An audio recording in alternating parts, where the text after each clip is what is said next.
Are you ready? Let's get ready to rumble!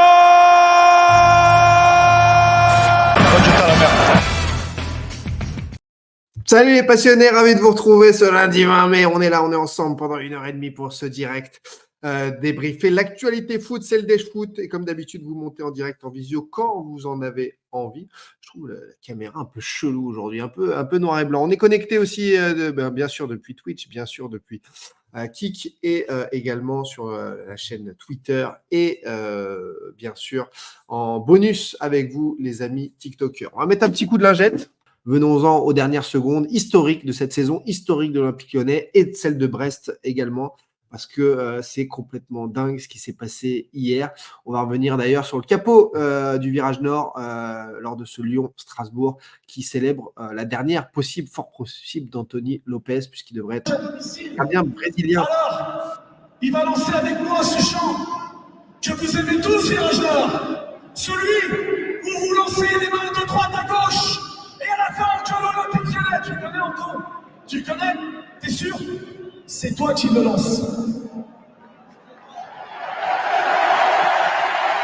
Lorsque Lyon, en même temps, si Lyon aura les moyens de faire un bon mercato cet été, oui, Lyon va continuer de monter en puissance. Oui, Lyon, cet été, Lyon avance. Tous ensemble, les mains levées. Tout le stade, les mains levées.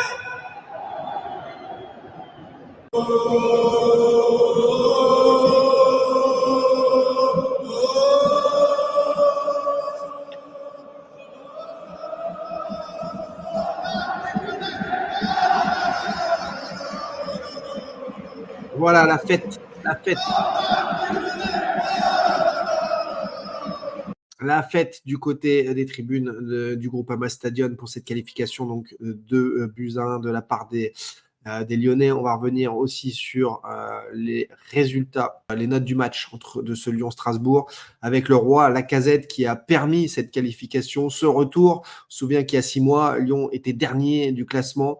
Lyon a fait donc une saison qu'il faut célébrer hors norme avec, comme je vous l'avais dit en novembre-décembre, des recrues où il ne fallait pas se tromper en janvier. Ils ne se sont pas trompés. Ils se sont pas trompés avec l'arrivée de Matic, avec des joueurs comme Benrahma aussi décisifs, avec une défense centrale qui n'est pas la meilleure au monde, mais O'Brien a fait une super montée en puissance sur la saison, avec une stabilité retrouvée, avec des joueurs comme Maitland-Niles aussi, qui a finalement fait sa saison, des super subs comme Mangala, comme Malik Fofana, comme Gift Orban par moment aussi, Ernest Nouama qui a aussi fait largement son taf, mais lui qui était arrivé dès l'été dernier.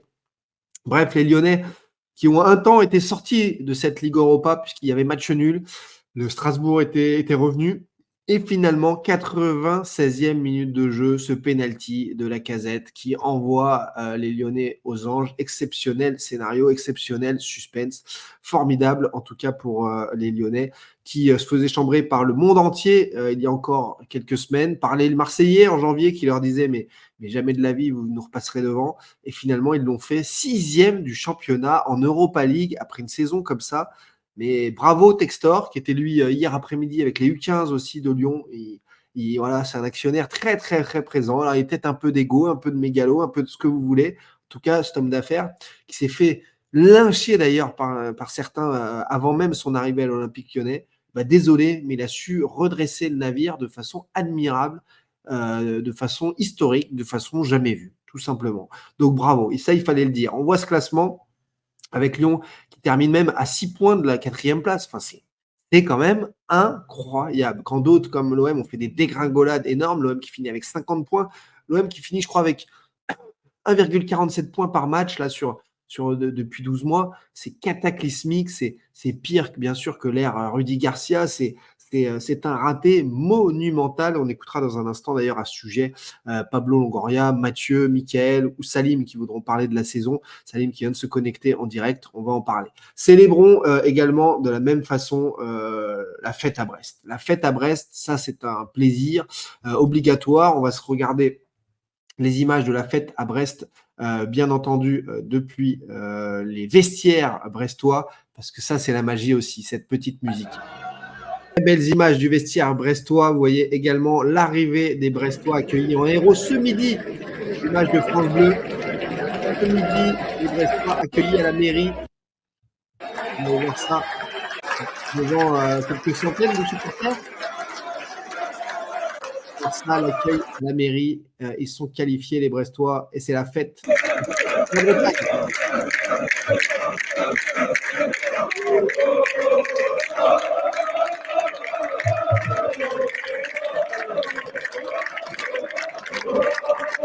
Bon, il fait beau en Bretagne. La fête, Stade Brestois, Coupe d'Europe, le tube du printemps.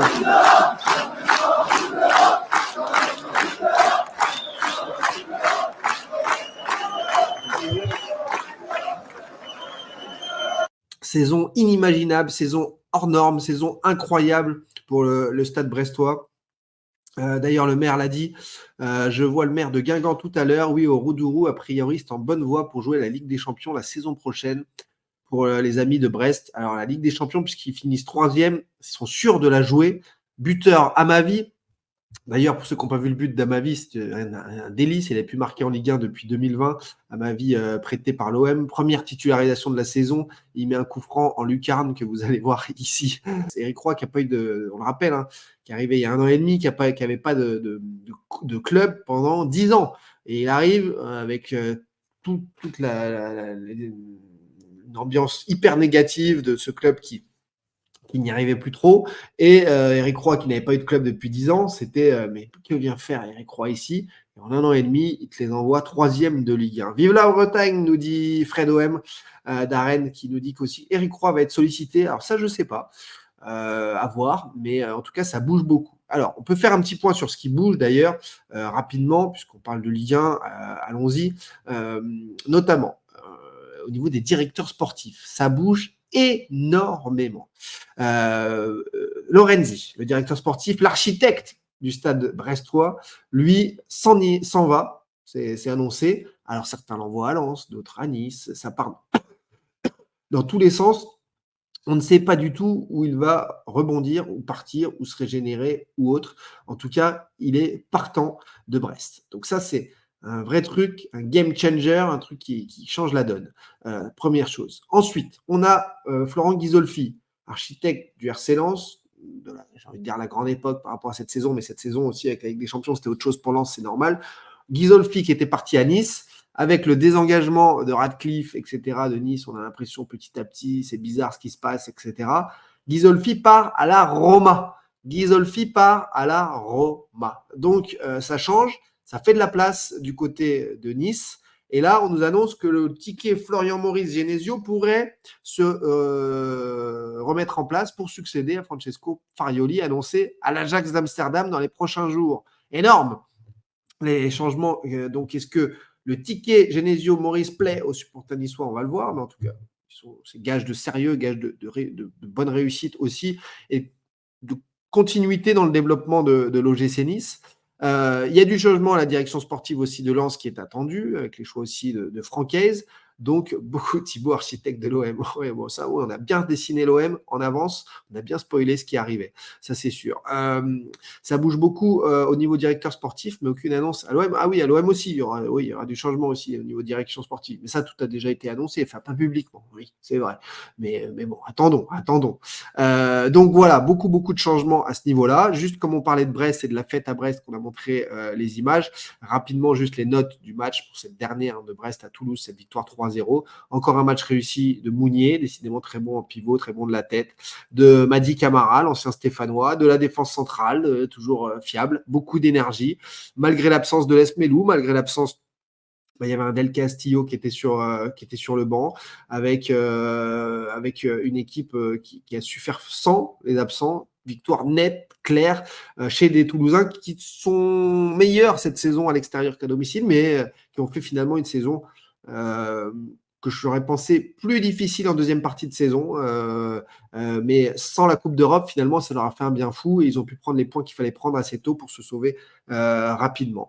Lyon peut-il faire un bon mercato cet été, Thibaut, me dit Sidorf? On a déjà répondu tout à l'heure à ça, cher ami. Oui, c'est tout à fait dans les cordes de l'Olympique Lyonnais, c'est prévu par l'Olympique Lyonnais.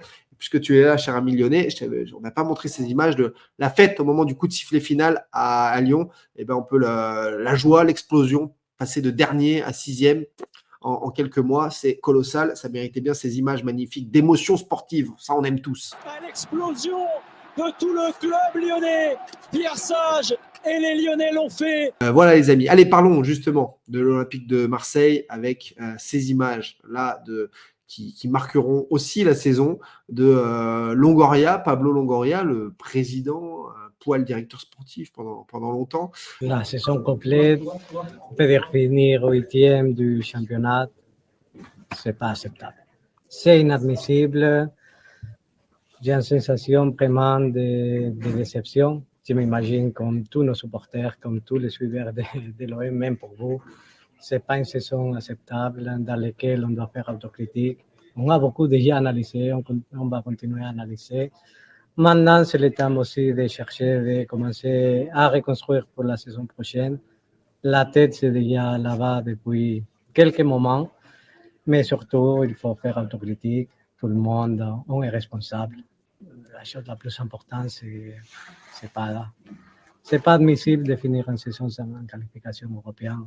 Oui, c'est une saison qui c'était longue, avec beaucoup de moments, plus de moments négatifs, pour ça qu'on a fini 8e. Finalement, un championnat à 34 journées, il te positionne où tu mérites. On n'a pas mérité mieux. C'est une saison qui c'est pas à la hauteur. C'est pas à la hauteur des attentes, c'est pas à la hauteur de beaucoup de choses.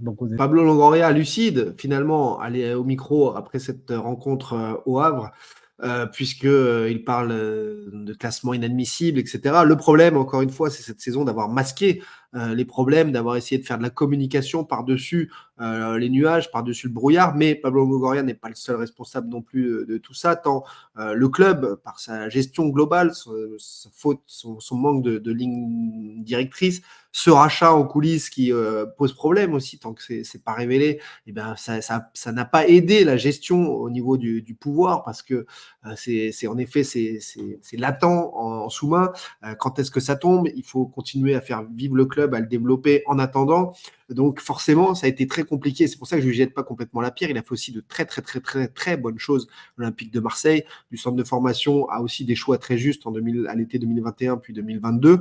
Et puis ensuite, bah oui, il était éreinté, lessivé. Avoir deux postes pour un seul homme, je vous ai prévenu dès 2021 que c'était pas possible et que ça allait craquer un jour ou l'autre. Et ça a bien trop duré. Vous ne pouvez pas, dans une journée de 24 heures, dans une semaine de 7 jours, être à la fois directeur sportif et président, faire du lobbying à Paris et être à Marseille aussi, faire le mercato en entier. C'est pas possible. Donc, il y a un moment, ben oui, ça craque. Voilà, avec beaucoup de gens, Najga qui était au parcage hier lors de le Havre OM qui nous dit « J'ai vu des gens vraiment marqués par la saison et déçus. » Et ça, c'est clair. Donc, Pablo Longoria doit s'en expliquer, tirer les conclusions et la question du jour, et c'est après une telle saison ratée, comment démarrer le renouveau? On va y venir, mais d'abord, je vais vous demander surtout vos avis. Il y a pas mal de Marseillais en direct qui veulent intervenir, il est 13h30, donc je vous donne la parole. Dans l'ordre des connexions, c'est Mathieu, Mickaël, Salim, puis Bjorn qui sont connectés. Eh bien, avec plaisir, comme d'habitude, 100% interaction, vous cliquez sur le lien, vous montez en direct, c'est libre antenne comme à la radio, il n'y a pas de choix, comme parfois je vois certains qui découvrent le Dash Foot qui me disent pas mal le gars que tu as invité, etc. Tout le monde est invité, que vous soyez président de la République, que vous soyez simple supporter, que vous voulez, vous pouvez intervenir dans le Dash Foot, les amis. Mais en effet, comme le dit Benny, dès le départ, la saison avait mal commencé, ça c'est clair. L'avis de Mathieu sur la situation de l'OM, c'est tout de suite. Mathieu, en direct dans le Dash Foot, bienvenue à toi après cette 34e journée. Comment ça va? Salut Thibaut, comment ça va? Ça va très bien. Et alors, toi, quel est ton bilan de tout ça? Mon bilan, c'est que il y a eu 4 changements d'entraîneur. Pour moi, c'est carte rouge, je suis d'accord. Et c'est pas, pour moi, la gestion de Longoria avec son collègue Marcelino en début de saison, pour moi, ça a tué la saison. T'as perdu trop de points en première partie de saison. C'est des matchs que tu étais à 10 contre 11. Les matchs contre Metz, deuxième journée, tu étais à 10 contre 11, tu n'es pas capable de gagner. Tu n'es pas capable de gagner contre Nantes à 10 contre 11, c'est pareil. Tu n'es pas capable de gagner contre Toulouse à la maison. Tu n'es pas capable de gagner contre Nice à Nice. Tu étais largement dessus. Tu as perdu trop de points. De toute façon, on mérite pas mieux. De toute façon, ce qu'il a dit, il a dit qu'on méritait pas mieux que 8e. Ça, c'est tout à fait. Et maintenant, il va falloir repartir de l'avant.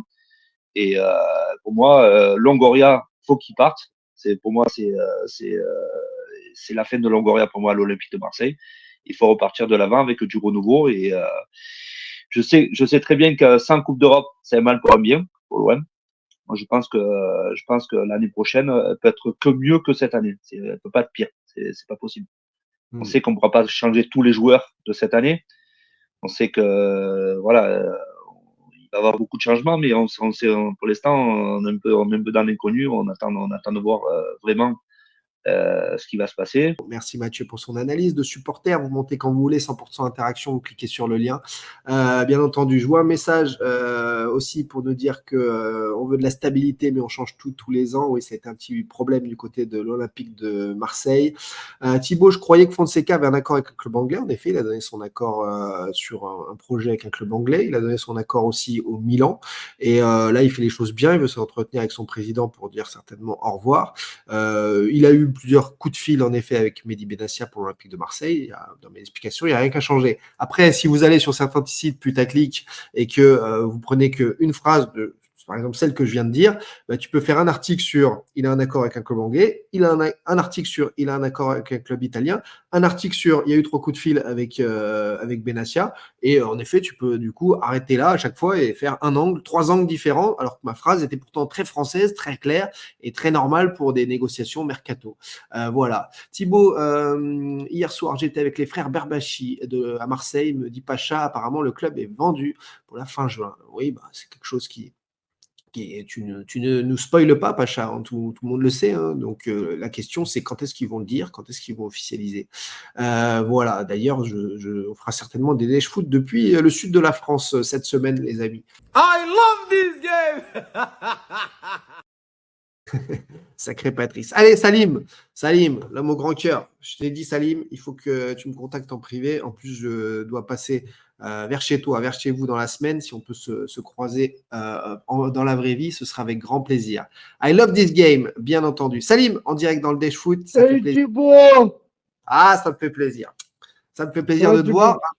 Ouais, ça va. Bon, il y a plein de choses à se dire aujourd'hui avec cette fin de la Ligue 1. Il y aura plein de choses à se dire tout l'été. Toi, ce renouveau de l'OM, comment bon, tu sais plein de choses, tu l'envisages, mais tu commences par quoi là? Les premières décisions là, du lundi, du mardi, du mercredi là, c'est quoi les premières décisions? Il y a un soulagement que la saison soit finie. C'était une saison éprouvante en tant que supporter, même pour le groupe de supporters ou pour les dirigeants. Tant mieux que c'est fini, et en étant sincère et honnête avec toi, on ne méritait pas d'être mieux classé. C'est un très très bon résumé de la situation parce que il y a du mérite dans le football. Il faut avoir ce supplément d'âme, cet esprit collectif, cette envie. Et quand vous gagnez 3 matchs à l'extérieur dans la saison, 4 ou 5, je ne sais plus, enfin, en tout cas c'était Qatar, vous ne pouvez pas envisager de bien figurer dans un championnat. Comment t'expliques cette incapacité à l'extérieur toute la saison incapable de faire un bon résultat à l'extérieur? Il y a eu des éléments déclencheurs, la perte de ton préliminaire, une mauvaise entente dans le club, de pouvoir, des joueurs pas investis, il y a plein de paramètres. Mais le paramètre, c'est les joueurs qui sont pas capables de renouveler ce qu'ils font à domicile à l'extérieur. C'est ça le paramètre le plus important. C'est vrai que c'était complètement le jour et la nuit entre les matchs à domicile et à l'extérieur. On a l'impression que ce n'étaient pas les mêmes hommes, pas les mêmes équipes. Alors oui, ils étaient poussés par ce public extraordinaire, exceptionnel, unique à Marseille. Et parfois, je l'ai dit d'ailleurs, c'est contre-productif. Il y a certains joueurs qui ne supportent pas cette pression permanente à domicile. Mais là, c'est à l'extérieur qu'ils étaient incapables d'être une équipe. Incapables. Alors, moi, j'y vois aussi plusieurs explications. Mauvaise préparation physique de début de saison. Les changements. Il n'y en a pas eu du tout de préparation physique. Marcelino, c'est le seul entraîneur de sport qui n'a fait aucune prépa physique. Donc, je me pose une question, moi, étant formateur dans le milieu du social et dans le milieu du sport, comment tu peux faire une saison professionnelle sans travail foncier? C'est très bizarre. C'est vrai que dès le départ, dès le mois d'août, alors qu'il y avait des échéances capitales, le Panathinaikos et autres, On a l'impression qu'ils ont pensé que ça allait se faire tout seul, alors qu'il fallait être pied au plancher dès le départ. C'est Et assez. même tes matchs amicaux, ta pré-saison, t'as joué contre Bamboum avec aucune adversité. Je me dis que c'est un peu bizarre pour un club professionnel avec une pression comme l'OM. C'est quand même fou d'avoir vécu autant de saisons en une. Ouais, il y avait un commentaire en début d'émission pour nous dire la saison, elle a duré 10 ans. Et c'est vrai que quand tu as connu 4 coachs, 5 coachs, autant de rebondissements, la direction sportive et la direction générale qui quittent le club un par un sans être parfois remplacés, on a l'impression qu'il s'est passé 10 ans là, en une saison. J'ai encore pris les cheveux blancs. C'est quand même incroyable. C'est quand même incroyable. C'est vraiment un club à part. Voilà, Oui, oui, mais à la rigueur, on s'est habitué. Moi, je suis passionné de foot depuis que j'ai 10 ans. J'en ai 38 maintenant.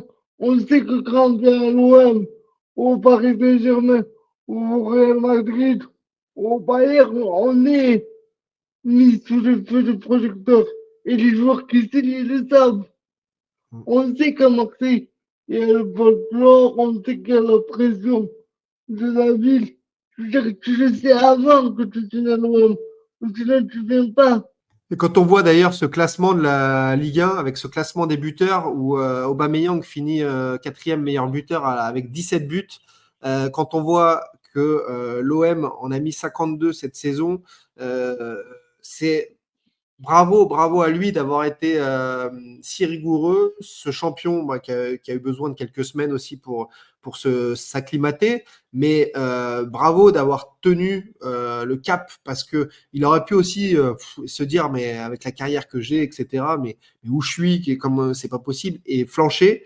Et au lieu de ça, il a redressé la tête lui aussi. Il a été capable de montrer qui il était dans une saison catastrophique. Donc chapeau parce que jusqu'au bout, jusqu'à hier où il marque encore, il leur a montré que lui au moins, il a fait honneur à son statut, à son niveau, à son salaire également, et qu'avec 17 buts en championnat, il a été totalement celui qu'on attendait. Voilà, un joueur à 15-20 buts, et c'est exactement ça. Bravo parce qu'il n'a pas été servi par des numéros 10 techniques, il n'a pas été servi dans les bonnes conditions souvent, il a été mis parfois seul en pointe aussi par Marcelino, et c'est pas trop son poste.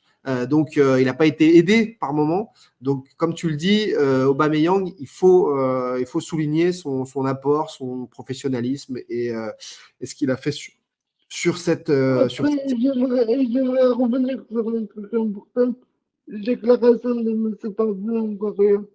Ouais. Moi, de moral, j'ai rien contre cette personne et je trouve que c'est une personne compétente dans son domaine et jusqu'à présent, je le trouve intelligent, voire stratège.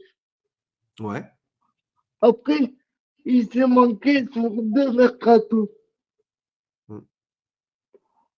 Il a ramené Mehdi Benacer, qui est quelqu'un que j'aimais bien et que je trouve compétent. Mehdi Benacer est quelqu'un de compétent et quelqu'un de très intelligent. Donc, pourquoi être revenu dans ce marasme le plus complet aux côtés de quelqu'un qui maintenant est en fort déclin à Marseille et sa sortie hier soir ne veut rien dire. Par rapport à quand il a dit que c'était la sortie qu'on a montrée tout à l'heure, où il dit que c'est Oui. inadmissible, etc. Là, les mots de Longoria en zone mixte, c'est ça dont tu parles? Mon frère, oui. Mon frère, c'est lui qui a fait tout ça. Long- À un moment donné, tu critiques ce que tu as fait. C'est toi qui es à la tête du club. Ouais. Il a la capacité à juger, comme tu dis, en faisant passer comme si c'était pas lui qui avait pris ses décisions. Quand il dit c'est inadmissible, il pourrait dire qu'il y a eu de nombreuses erreurs de commises. Oui, mais c'est lui qui les a fait. Donc, Avec plaisir. on se verra quand tu viendras à Marseille. Je t'envoie un message sur Instagram. Allez, au top du top. Parfait, on fait comme ça. Allez, Merci. bisous, merci la Rome. Allez, merci, à très vite. À bientôt, ciao, ciao. Merci à Salim, encore une fois, magnifique, qui donne beaucoup de force à tout le monde par ses prises de parole, par sa justesse, par son analyse. et par son grand cœur, bien sûr. Alors, on embrasse tous Salim, supporter fidèle de l'Olympique de Marseille, qui a les idées claires et qui vient désormais régulièrement dans le Dash Foot en cliquant sur le lien, comme vous tous supporters. Vous pouvez le faire. Le boss, beaucoup de messages pour Salim. Il y a eu un message de Pablo Longoria énigmatique, en effet, sur les réseaux sociaux, qui était posté sur LinkedIn juste après le match, où il a écrit Tim, T-H-I-M. C'est aucune. Ça veut, je ne sais même pas ce que. Enfin, ça peut y avoir plusieurs significations de ce que c'est, et je ne comprends absolument pas ce message subliminal enlevé ensuite depuis son compte LinkedIn. En tout cas, ça a bien été posté puis enlevé hier dans la soirée. Bon, les jeux de pistes, les trucs énigmatiques comme ça, je n'ai même pas envie de les analyser. Il n'y a eu aucun montage de réalisé puisque ça a bien été posté, vérifié de nos yeux vus sur LinkedIn, puis retiré genre 20 minutes, une demi-heure après. Qu'est-ce que ça veut dire? J'ai aucune analyse avec ça. C'est son véritable compte. Quand en tout cas tu vas sur Pablo Longoria sur LinkedIn avec les. Bon, voilà, c'est. On va même pas rentrer dans un débat comme ça. Les significations, les jeux de pistes, les trucs. Voilà, on n'a pas besoin de ça. J'ai pas besoin de ça pour être informé sur la suite, sur les coulisses de ce qui se passe à l'OM. En revanche, on va pas se lancer dans des jeux de pistes, etc. Les gens peuvent être clairs. S'ils n'ont pas envie de l'être, on passe à autre chose. Tim, c'est une compagnie italienne de téléphone portable. Oui, tu peux trouver 150 000 significations à des mots voilà, c'est un centre de vacances à La Réunion. Bref, on peut partir dans tous les sens. On donne la parole à qui d'autre? À Bjorn, rapidement, à Cédric, à Joua aussi qui sont connectés. Moi, enfin, quand je vois Textor célébrer hier soir, magnifique, hein, bravo. Mais nous, il est où? Ça fait 2 ans, on l'a pas vu. Ouais. Ça fait, il est passé pour OM Reims en août dernier, énigmatique là aussi. Et ensuite, en tant que donné le là du club, des directives, un fil rouge, il n'y a plus. Il n'y a plus depuis 2 ans, en effet. Ça, c'est clair et net. Il y a même des médias qui avaient osé dire qu'il allait revenir par moment, donner des organigrammes, donner le là. Il n'y a pas eu. Il n'y a pas eu. Il n'y a pas eu. Donc ça, là-dessus, je te rejoins tout à fait. Quand on voit Textor qui était même l'après-midi du match avec les U15 de Lyon, au bord du terrain, tranquille. Bon, il y a un investissement qui est totalement différent. Je ne veux pas jeter la pierre là-dessus. Tu as le droit de ne pas être totalement investi, mais par contre, tu n'as pas le droit de ne plus parler. Et ça montre, enfin, moi, ça correspond tout à fait à ce qui m'est expliqué du côté des acheteurs et du deal en coulisses. Donc, ça correspond, son absence en dit long finalement. Et le changement, on l'espère, le grand changement pour maintenant, ça c'est clair. Toi, la première décision là qu'il faudrait prendre dans la semaine, c'est quoi alors du coup? C'est le départ de Pablo Longoria pour ça y est. Non, moi je souhaite que Longoria reste. Moi, Ouais. j'attends juste de savoir quel coach va arriver. Ok. Tout simplement. Selon le coach qui va arriver, on va savoir si tu as un grand coach de grand nom. Moi, De Zerbi, j'y crois pas. Fonseca, j'y crois pas. Conceição, j'y crois pas non plus. C'est des entraîneurs, des grands entraîneurs. Mais actuellement, à l'OM, voilà, moi, à part Habib Beye, qui est un. Voilà, je vois pas. Si j'avais un nouvel actionnaire, je prendrais Zizou en tant qu'entraîneur et manager général. Tu arriverais à convaincre Zidane de retrouver Marseille et de redonner un pouvoir d'attraction immense au club? Voilà, c'est ça. Parce que Longoria, c'est pas possible ce qu'il a fait. On avait le deuxième budget de France, 270 millions. Il l'a délapidé en achetant des vieux joueurs qui sortent de la brocante. Et regarde ce qu'a fait Brest avec 3 fois moins que nous. Voilà, le jour de l'officialisation, oui, il y aura Popcorn, émission spéciale, longue durée, etc. Merci les passionnés, à très vite, à très bientôt dans un nouveau Dash Foot et merci pour votre force en permanence. Voilà, on se retrouve donc dans la semaine pour un nouveau Dash Foot.